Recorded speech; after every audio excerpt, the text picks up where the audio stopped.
fechar os nossos olhos, respirar suavemente, a serenar nosso coração e a nossa mente, em busca do silêncio interior e de uma sintonia com o plano espiritual. Iniciamos essa prece em nome de Deus e pedimos a indispensável ajuda da equipe espiritual da Paulasse, para que os benfeitores permaneçam entre nós, assistindo-nos do início ao fim desse encontro, orientando-nos para a melhor interpretação e compreensão dos ensinamentos do Mestre Jesus. Pedimos que os mentores espirituais inspirem nosso palestrante, que ele seja orientado e envolvido em boas vibrações, e que as lições que nos serão apresentadas se transformem em ação decisiva para o nosso aprimoramento. Gratos pela oportunidade de aprendizado e crescimento, abençoa, Senhor, cada um de nós aqui presentes, encarnados e desencarnados.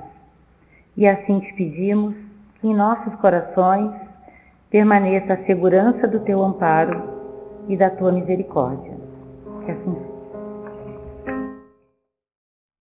Boa noite a todos. O tema é fé. Vai envolver amor, né, e muita confiança, principalmente nesses tempos que estão correndo, né? Então, eu utilizei aqui do capítulo 19 do Evangelho segundo o Espiritismo, a fé transporta montanhas, do capítulo 18 da Gênesis, são chegados os tempos, e veja-se que a Gênesis foi publicada em 6 de janeiro de 1868 por Allan Kardec, né? E capítulo 40 do livro Caminho, Verdade e Vida é tempo de confiança. Nós, refletindo nos dias atuais, a gente vê a dificuldade que está em nós nos posicionarmos com segurança. Tudo parece tão frágil. Eu tenho conversado com pessoas e elas me dizem: eu não devia ter nascido nessa época. Eu devia ter nascido antes ou deixar para nascer depois. A única coisa que a gente não sabe é que a gente realmente quase que suplicou para estar nesse momento. Porque Jesus já no tempo que ele esteve aqui na Terra, ele já nos avisava que o reino de Deus está próximo. Inclusive se reportava aos apóstolos: ide e informai que o reino de Deus está próximo. E naquela época ele falava para nós a questão do coração, que do nosso coração saem os maus pensamentos, as nossas dificuldades, crimes, adultérios, né, que eles falam. E 2000 anos depois, Emmanuel nos diz que no fundo sombrio da individualidade há as mais terríveis tentações. Então, a gente observando 2000 anos, a gente vê como andamos pouco. E talvez, se nós acionarmos cada um no fundo do seu coração esse aspecto da fé e a compreensão do amor, talvez a gente consiga avançar muito nesse aspecto. Jesus nos falava então: ide e pregai que o reino de Deus está próximo. E com isso nós começamos a perceber, passados 2000 anos, que nós estamos inseridos numa lei de amor, principalmente quando nós nos atemos aos ensinamentos de Jesus, que nos são explicados, traduzidos, apresentados pela doutrina consoladora que é o Espiritismo. Então, vamos ver que o amor resume a doutrina de Jesus por inteiro. Em sua origem, o homem só possui instintos. Ao avançar, tem sensações. e, ao se apresentar mais evoluído, exibe sentimentos. O principal sentimento, quando o sentimento está num ponto top, nós podemos dizer que é o amor. Sentimento nobre, olhem bem, que acaba com as misérias sociais. O espírito precisa ser cultivado, sendo que a riqueza futura depende do esforço atual. Os seres precisam compreender e praticar a lei de amor, que é a essência divina, e que esse amor cresce junto com a moralidade e a inteligência que o homem desenvolve.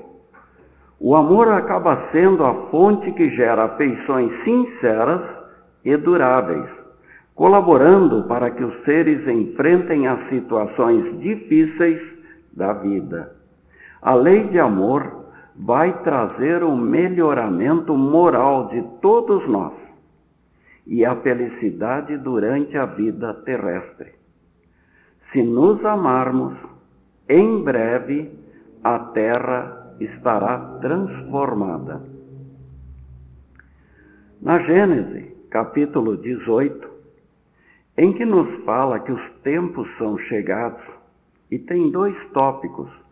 Um deles é a geração nova, as crianças que estão nascendo hoje, verdadeiros anjos.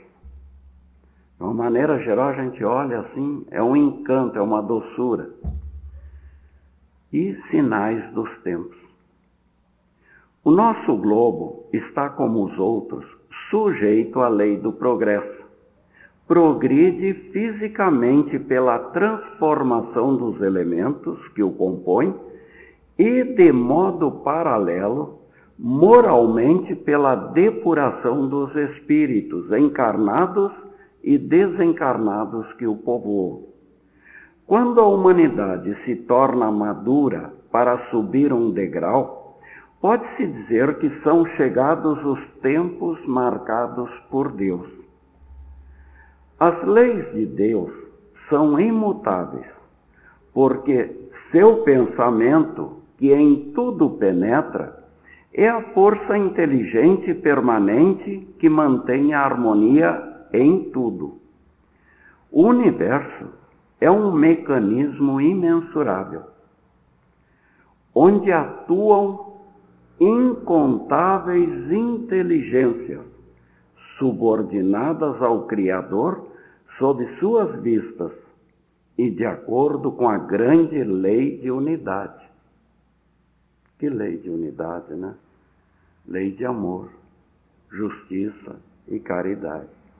Inicia-se para os homens o período em que deverão fazer que entre si reinem a caridade, a fraternidade, a solidariedade que lhes assegurem o bem-estar moral.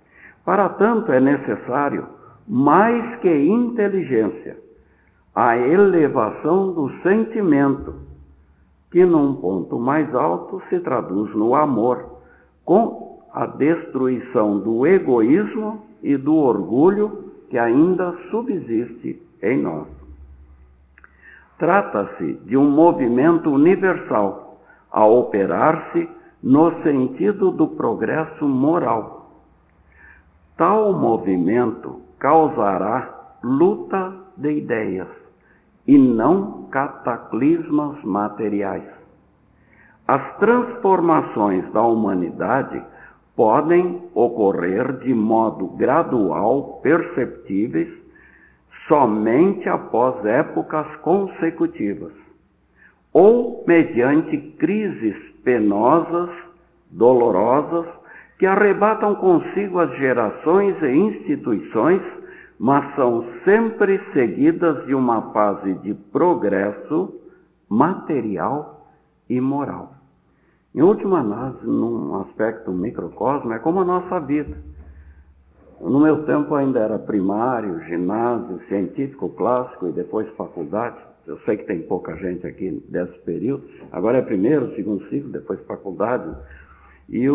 Mas quando nós passávamos, e eu tive a entrada no ginásio, lá que eu dei uma tropeçada, eu queria ir no Julinho, e eu tive que fazer um pré-admissão. E aquilo para mim foi estressante, porque o meu pai contava que eu passava. Mas fora isso, depois dos 5 anos de primário, né, a gente encontra esse aspecto. Quando eu faço o ginásio, ou o segundo ciclo depois, ou clássico e científico, tu tem que passar para a faculdade. E é motivo também de estresse. Nós estamos vivendo um momento desses. Nós estamos saindo de um mundo de expiação e provas para um mundo de regeneração. E o que se pede? Que sejamos solidários, que respeitemos os outros, que tratemos os outros como irmãos, como nós gostaríamos de ser tratados. Então, a gente observa que depois desses períodos, com um certo sofrimento, existe um progresso, existe uma fase no aspecto material e moral em que acabamos assimilando. Olhem bem, há mais de 2 séculos ocorre esse trabalho de transformação do mundo dos encarnados com a interação dos desencarnados, até que haja outra vez estabilizado em novas bases. É como passou no vestibular lá e depois então tu começa a engrenar um novo estilo de vida, uma nova maneira de conduzir a própria existência, né? Até que haja outra vez estabilizado em novas bases, quando estarão mudados os costumes, caráter, leis, crenças. Numa palavra, todo o seu estado social. Encontra-se, portanto, a humanidade num período de crescimento moral, chegando ao estado adulto, onde a razão amadurece e lhe dá consciência de um destino mais amplo, além das limitações da vida corpórea. Perscruta o passado, busca o passado, conhece-se a si mesmo, começa a se observar, né? E projeta-se no futuro, a fim de descobrir num e noutro o mistério da sua existência. E é um trabalho individual. É algo assim que cada um de nós precisa penetrar nesse seu mundo interno, nesse fundo sombrio, como diz o Emmanuel, né, para que a gente conheça as nossas deficiências pelas nossas reações de intolerância, de raiva, sabe? E comece a trabalhar isso, porque se diz que o verdadeiro cristão ou espírita é aquele que estuda e que domina os seus maus impulsos, né? Então precisamos ter essa consciência. O Espiritismo abre à humanidade uma estrada nova e lhe desvenda os horizontes do infinito. Leva a certeza na imortalidade da fé. A alternância entre a vida espiritual e a corpórea para a realização do progresso até chegar à perfeição, conforme nos fala a questão 132 do Livro dos Espíritos. Muito mais digna da justiça do Criador, porque abre a nossa mente. Se nós tivermos só uma vida, o que nós vamos pensar se formos realmente espertos e inteligentes? É tirar o máximo proveito dessa vida. Mas se essa vida gerar consequências éticas, morais, para aí. O que eu fizer de errado eu vou ter que corrigir lá na frente. O que eu prejudicar o outro, eu vou ter que reparar. E vou ter que passar pela dificuldade para saber como é. Aí já é outra forma de enxergar o mundo. Então, nesse aspecto, quando tem essa visão espiritual, evidencia a aberração, a limitação do pensamento materialista que circunscreve a vida humana em apenas uma existência. Prega a fraternidade assentada na fé racional, ou seja, nos princípios fundamentais: Deus, alma, futuro, progresso individual indefinido, perpetuidade das relações entre os seres. Se a gente prejudicar alguém, não pense não que a gente se livra dele nessa existência aqui. Se ele ficar magoado conosco, com aquela sombrinha, vamos ter que ver uma oportunidade, e às vezes leva séculos, para tu retificar. Às vezes não precisa nem ser com aquele, mas aquele tipo de sombra tu vai ter que trabalhar em ti. O progresso intelectual já alcançado representa uma primeira fase no avanço geral da humanidade.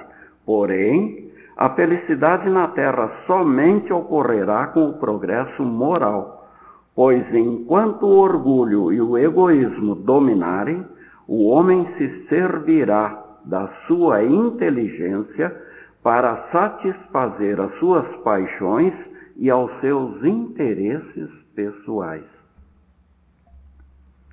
Cabe a todos os espíritas o esforço de eliminar o egoísmo da Terra para que ela possa subir na escala dos mundos, mas que antes é necessário que todos o eliminem dos seus próprios corações.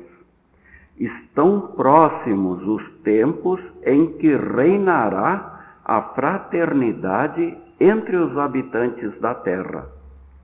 Então cairão por terra as barreiras que separam os povos, os antagonismos de seitas, e os homens aprenderão a viver como irmãos unidos numa mesma crença, fundamento mais sólido da fraternidade universal. Isso quer dizer que vai ter só religião e espiritismo? Não. Mas se nós formos num sepultamento hoje, o que nós víamos antigamente, que os pastores, os padres e as pessoas que faziam a encomenda lá, diziam que ia para o céu, que ia para aqui, para lá. Hoje não. Eu tenho ido e é bem praticamente nos moldes espíritas. Sem angústia, sem dificuldade, sabe, tem que encarar com naturalidade. Meu irmão, terminou uma etapa, tu entras noutra. Podem ver sepultamento. O Espiritismo também agora, que vai começar a brilhar para o mundo, está conosco há 165 anos. É nessa mesma linha. Ele vai alcançar, vai subsidiar as outras crenças com fé raciocinada, com a reencarnação. Entende? Então esse, sem violência, tal como Jesus veio ao planeta. Como é que Jesus veio? Ele simplesmente nasceu num lugar humilde, lançou uma ideia e a vivenciou, e cada um de nós que encontrar sintonia com essa ideia, se associa a ela. E quantos deram a vida quando sentiram essa ideia bater bem forte dentro de si, né? Sinais da transformação que está ocorrendo já são evidentes com a criação de inúmeras instituições protetoras, civilizadoras e emancipadoras, propiciando reformas que se consolidarão à medida de uma predisposição moral mais generalizada, com a predominância da caridade, da fraternidade, da benevolência para com todos. A aceitação às ideias espiritualistas em detrimento das materialistas é outro sinal que vem refletir a necessidade de respirar um ar mais vivificante. O Espiritismo nasceu no exato momento em que a humanidade se encontrava cansada da dúvida e da incerteza, sendo acolhido pelos homens progressistas, como a âncora de salvação e consolação suprema. A velha geração materialista cede lugar à geração nova, cuja madureza promoverá a renovação social, cabendo ao espiritismo, com sua tendência progressista e poder moralizador, secundar tal movimento de regeneração. No mundo como está se apresentando, se nós ficarmos só afeitos à matéria, nós vamos balançar. Há necessidade de uma crença. E essa crença ela tem que nascer de um trabalho, de um estudo, de uma prática individual de cada um de nós. E Arthur Kandal, ele nos diz aqui num pequeno versinho: nunca te percas da fé. Mesmo largado e sozinho, quem se desvia de Deus não acha o próprio caminho. Emmanuel nos define a fé como guardando no coração a luminosa certeza em Deus. Vejam bem, certeza que ultrapassou o âmbito da crença religiosa, fazendo o coração repousar numa energia constante de realização divina da personalidade. Ter fé é banir da vida o e se chover, e se não fizer sol, e se eu não conseguir ir. Então é tirar isso, é caminhar com a cabeça erguida sem olhar para trás e nem para os lados. É ter a convicção de que aconteça o que acontecer, o objetivo será atingido. Temos fé quando temos certeza absoluta que não estamos sós. Sabemos que uma mão nos guia, braços nos esperam, e isso nos reconforta. Perdemos bênçãos porque no meio do caminho, principalmente se este for longo, começamos a questionar. Mas não é fácil para ninguém manter-se em posição de fé quando tudo parece contrário ao que se espera.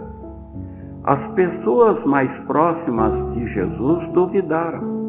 Pedro começou a afundar ao andar sobre as águas, porque ele estava andando tranquilo e de repente, mas está muito vento, eu vou cair, e afundou. Os discípulos todos entraram em pânico por causa de uma tempestade, mesmo sabendo que o mestre estava do lado, e Tomé quis tocar a ferida com as próprias mãos para ter certeza que era ele mesmo Jesus. Somos assim nós, incrédulos, porque somos por demais materialistas. Fôssemos mais espirituais e nossa vida seria diferente.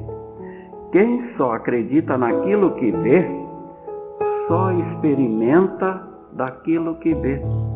Quem acredita em Deus experimenta a diversidade de bênçãos que Deus coloca à nossa disposição. A fé é um exercício diário de confiança em Deus e é o resultado da convivência com Ele. Só que Deus não é um Deus que impõe. A nós cabe a busca. Quem já tem fé, planta em desertos e vê campos floridos. Quem não tem, peça que Deus dá com alegria.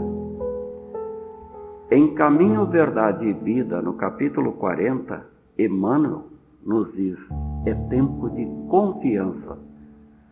E se baseia no ensinamento de Jesus, que diz: onde está a vossa fé? Lucas capítulo 8, versículo 25.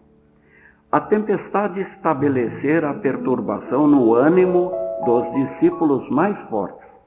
Desorientados ante a fúria dos elementos, socorrem-se de Jesus em altos brados.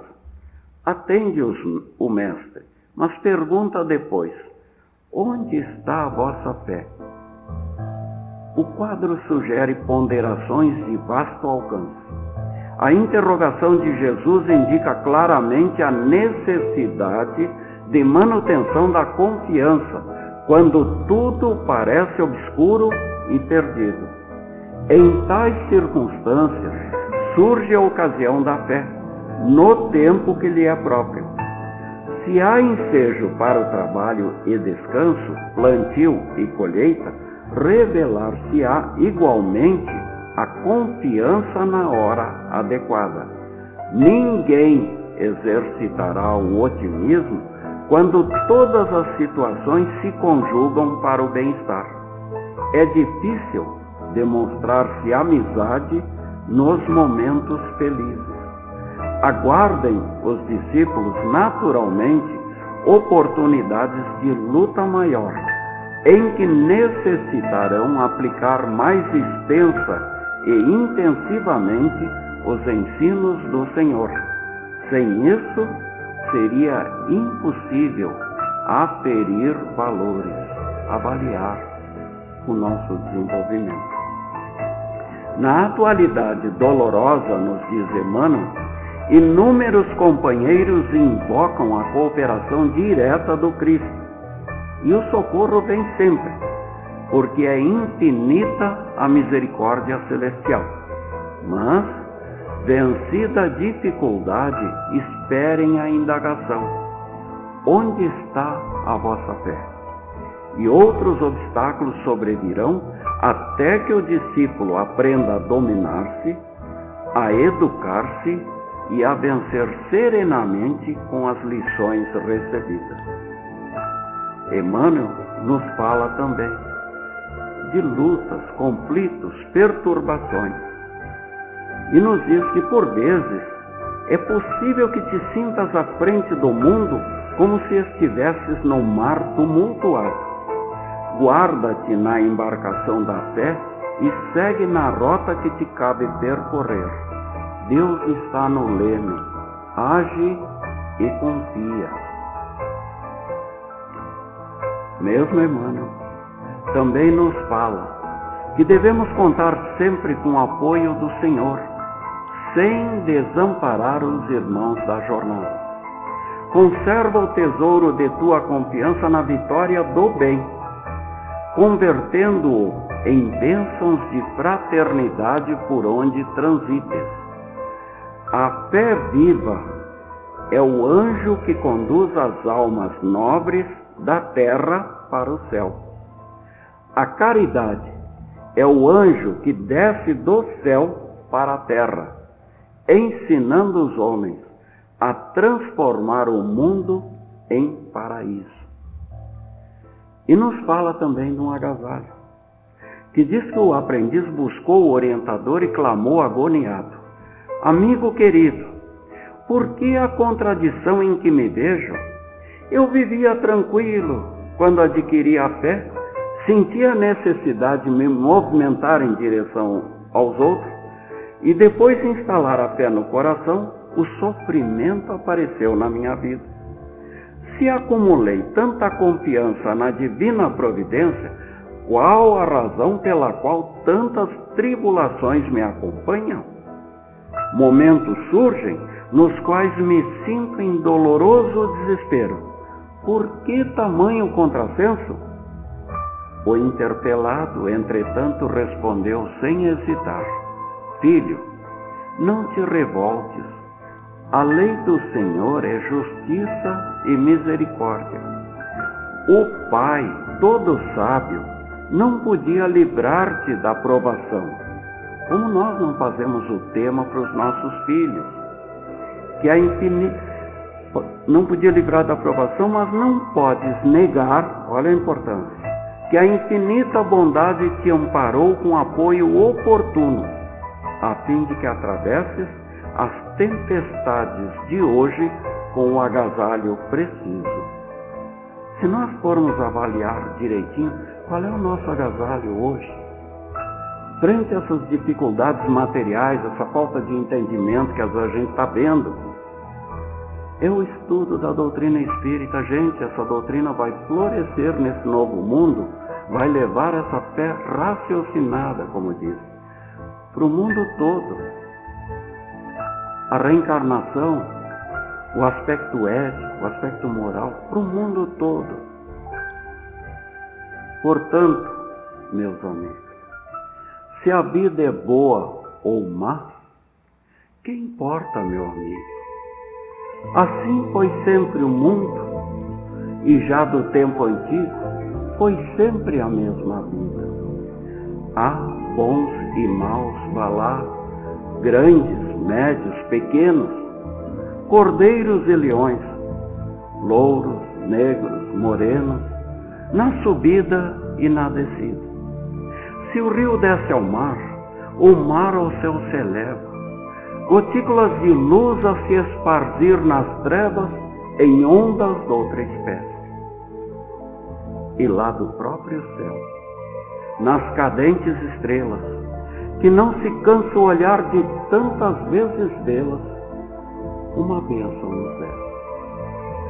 Se uma alma se amoralha, emperrenha o egoísmo, cavando em torno de si as faces de um abismo, em próprio sacrifício, um outro coração às portas escancara, abriga alheia dor, conforta, nutre e ampara, em próprio benefício.